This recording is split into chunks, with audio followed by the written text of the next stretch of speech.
Hello everyone, this is teacher Annabelle Arcilia and today we're going to be talking about the laws on teacher professionalization. The first one is PD 1006, the second is RA 7836, and the third is the RA 9293. Eto na. Alright? So, ano lang tayo? History fact or um, parang just a brief fact about history or story about history.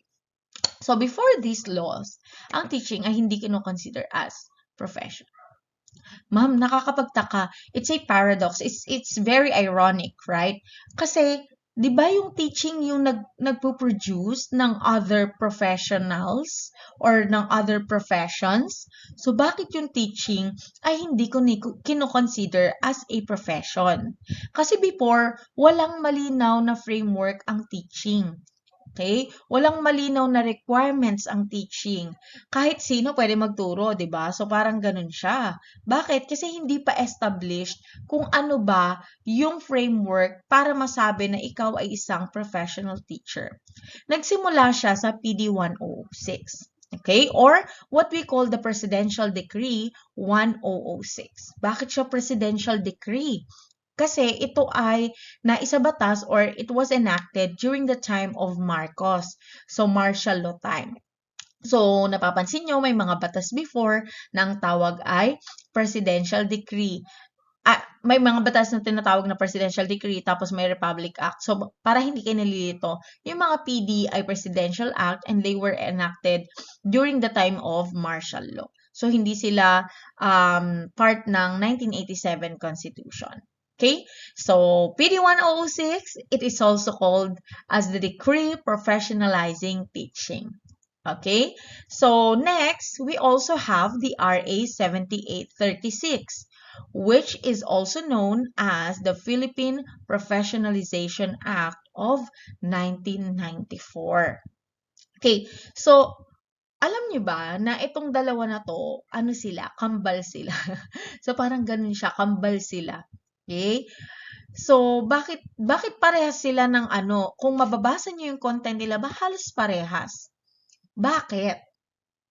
Ang PD 1006, siya ang nauna na batas na nagpo-professionalize ng teaching, but it was repealed. Sabi ko nga kanina, it's no longer part of the 1987 Constitution. It was repealed. Ano yung repealed? Napalitan siya ng RA 7836. Okay? So, syempre, sa RA 7836, mas detailed na yung framework natin dyan. Okay? So, let's get to know more about these two laws. Okay? Ang tawag sa PD 1006 examination for teachers is Professional Board Examination for Teachers or PBET. Pero of course, ngayon sa RA 7836, ang tawag na natin dyan ay Licensure Examination for Teachers or LET. Okay? Next, ano yung difference nila kapag nakapasa ka ng PBET versus kapag nakapasa ka sa LET? Sa PBET, ang nakukuha ng passers ay certificate. Sa LET naman, alam na alam natin yan, ang nakukuha natin ay lisensya na or yung PVC card na siya. It's a license card already. Next, ano naman ang tawag dun sa mga grupo or sa board or group of people na gumagawa ng mga examination for PBET? Ang tawag sa kanila ay National Board of Teachers. So, ngayon, ang tawag na natin sa mga tao na gumagawa ng examination for teachers ay Board for Professional Teachers. Okay, next. Sino naman ang nag-a-administer ng examination before? For PD 1006, ayan, nakikita na natin yung Civil Service Commission. But now, alam na natin kung sino ang nag-a-administer for LET naman ay ang PRC or the Professional Regulation Commission. So, ang passing for for PBET is 70% lang po. Okay, whereas sa LET naman, okay, hindi man natin nakikita yan, yung nandyan sa may screen ko, alam natin na yan ay 75%. Tapos, kailan ba natin nare-receive ang results? Okay, so for PBET, nare-receive ang results within 150 working days. Medyo matagal, no? 150 working days. Okay? So, 150 working days. Sa LET naman ay nasa 120 working days lang. So, parang mga around 4 months lang. Okay? And, syempre, sa PD 1006, tapos na tayo eh. Sa RA 7836, meron pang mga ibang provisions. Okay? Ano pa yung mga provisions? Hindi ka pa mako-considered as a professional not unless natapos mo ang oath taking. Ito pala siya. Nauna yung isa. Okay, so dapat natapos mo muna ang oath taking. Kasi hindi ka eligible for a license if you are not yet done with your oath taking. Hindi po sapat or it's not enough to just pass the licensure examination for teachers. You must also finish the oath taking ceremony. Natin na parang medal or ribbon na yan. Yan ay para sa periodic merit exam. Okay? Alam niyo ba yung periodic merit exam? Actually, this is very helpful sa ating mga co-teachers or fellow teachers na mga nasa DepEd. Ito ay examination na nagagamit nila for promotion. Sa licensure examination for teachers. May kilala ba kayong mga teacher na ganito? Halimbawa, naka-receive siya ng 74% passing rate. Ang sakit sa puso nun, di ba? 74%, 1% na lang, ganyan. Or 73%, 72%. Okay? Huwag ka nang malungkot, teacher. Kasi, sabi nga ganyan, may chance ka pa. Okay? You still have a second chance for the teachers or for the education graduate, LET takers, who have received 70% to 74% rating sa LET. Ano yung nagbigay ng pag-asa sa mga teachers na ito? Okay? And we have the Republic Act 9293 or the amendment to certain sections of RA 7836. Ano ba yung amendment? Kasi kanina, yung PD 1006 na-repeal ng RA 7836. Ngayon naman, yung RA 7836 inamend ng Republic Act 9293. Ngayon, magkaiba yung repealed tsaka amendment. Pag repealed, wala na yung PD 1006, hindi na siya applicable. Ang applicable na ay yung RA 7836. Ngayon, pag sinabi naman nating amendment, existing pa at applicable pa si RA 7836, pero may mga changes or may mga idinagdag itong panibagong batas na ito, which is the RA 9293. Okay, so let's find out what are these changes, okay, or amendments to the RA 7836. The first is, sabing ganyan, kung ikaw ay hindi nagkaroon ng 70 to 74% passing rate during the LET exam, huwag ka nang malungkot. Okay, may chance ka pang magturo at magkaroon ng same salary, same benefits as a public teacher. Okay, paano? Through being a para teacher. Okay, para teacher po. Paano ba ito gamitin? Ito, para, ganyan siya, para teacher. Ayan. Ano ba itong para-teacher na ito? Pag sinabi nating para-teacher, parang teacher talaga, parang public teacher din. Okay? Sabi ko nga kanina, you will receive the same benefits, the same salaries and all. So, you are really like a licensed professional teacher. Okay? So, paano yan? Ikaw ay mag-a-apply sa DepEd or sa division office ninyo. Tapos, si PRC magbibigay ng lisensya kapag ikaw ay naaprubahan. Okay? So, magkakaroon ka ng certificate na yan ay renewable every 2 years. Okay? It's not extendable. Hindi siya parang Sir 50. Okay? Hindi mo siya pwedeng i-extend. Pero ito ay renewable every 2 years. Okay? So, magkakaroon ka ng certificate bilang a para teacher. Oh, ma'am. So, kahit hindi na pala ako mag-let pwede na ako maging para teacher. I-renew ko na lang siya every 2 years. Hindi pwede. Bakit? Kasi meron pa rin of course edge or advantages yung mga public teachers talaga or yung mga pasado talaga sa let. Ano yun? Yung mga para teachers kasi, hindi sila ang magde-decide kung saan sila mapupunta. Most of the time, nandun sila idinadala sa mga remote areas or sa mga area kung saan kailangan ng mga teachers or may mga teacher shortages katulad ng ARMM or sa Mindanao. Diba? So, mas mainam pa rin syempre, although masarap naman na makatulong doon, pero of course, kung malayo masyado yon magiging hindi siya applicable para sa'yo. So, yun yung para teachers.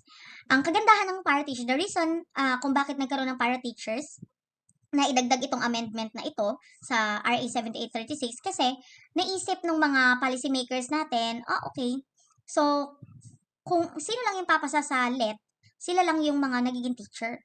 Kulang. Ibig sabihin, may mga areas na kulang sa teachers or may teacher shortages. Okay? Kaya nagkaroon ng para teachers para magkaroon tayo ng solution dun sa shortage of teachers sa remote areas. Okay? So, that's one changes or addition to the RA 7836. Next, of course, we have the special permit to experts. Okay? So, tanong kanina, parang hindi ko na-include pala yung tanong na yun. Kasi, parang, tanong ko sana, kung ikaw ay, halimbawa, si Yulo, ikaw si Carlos Yulo, na hindi ka naman graduate ng education at hindi ka naman nag-let. Okay?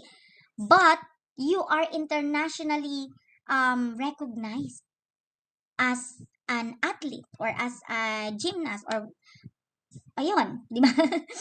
Okay? So, ikaw ba ay pwedeng magturo, for example, ng MAPE?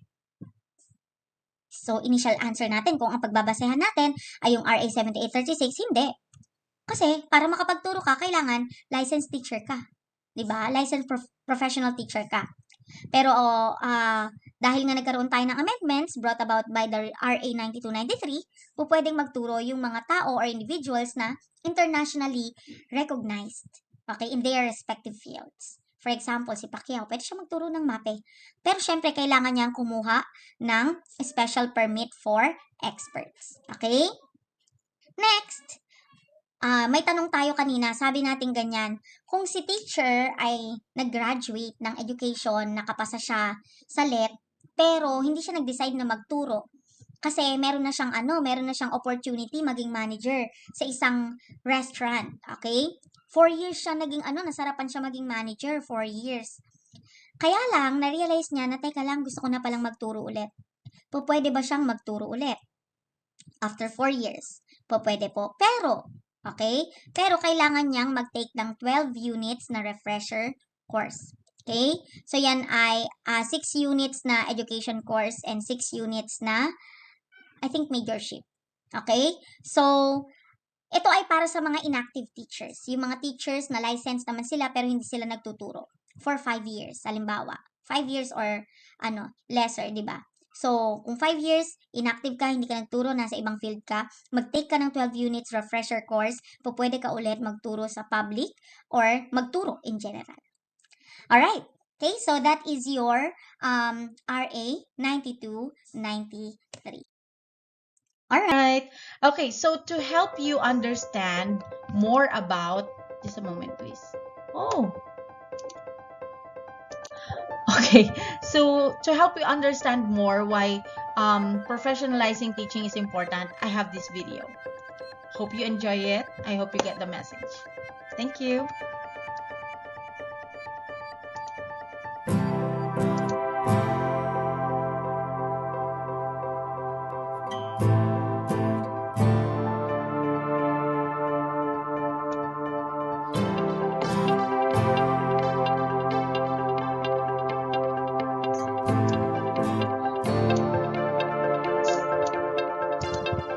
Well, she went to college for a biology course.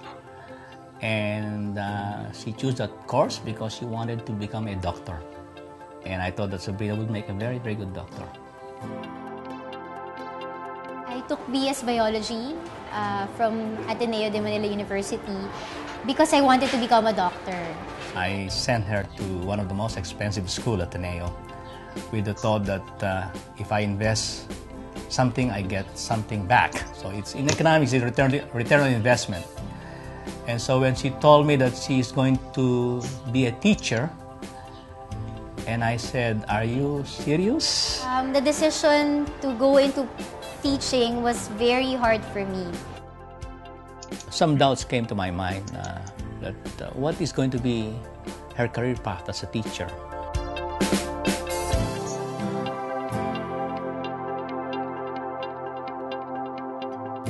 Gusto ko po maging isang magaling na piloto. So, si Ivan, madaldal din niya na bata, makwento, lagi niyang kinukwento kung ano yung nangyayari sa kanya sa everyday. Tapos sabi niya gusto niya maging piloto. Siyempre, alam natin na matatanda na medyo mataas ang kailangan mong pera para maiano mo yung pagkapiloto. So, ang sabi na lang namin mag-asawa, mag-aral ka mabuti, galingan mo, may mga scholarship kang pwedeng makuha. Yung kay Teacher Sab kasi, nakukwento lang niya na may bago daw silang teacher na magaling. Kung noon hindi niya kinukwento ang teacher, ngayon nagkukwento siya regarding sa teacher. Si Ma'am Sabrina, yung favorite kong teacher kasi magaling siya magturo at naiintindihan ko yung itinuturo niya. I think that moment when I saw her, when I went to her class and observed the way she teaches, that moment really was what you call the tipping point. And I started to be proud of what her achievements were. Teaching gave me a different view on leadership. Teaching is all about standing there in front of your students and guiding them towards their dreams, their goals. That's a different kind of leadership. And now that I have a daughter who is a teacher like her, I felt so proud. And those doubts about the economic return to my investment just faded away.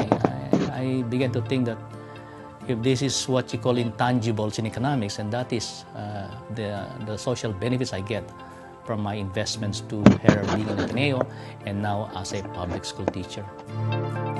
I don't pity my students. I began to understand where they are coming from.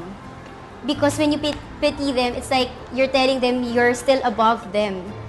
But as a teacher, as their teacher, if I am above them, I can't help them move up. I need to go down lower so I can push them up. For me, when I stand there and I look at the faces of these kids, that for me is very powerful. Hearing their dreams and working with them to reach those dreams, that's really what I want my life to be about.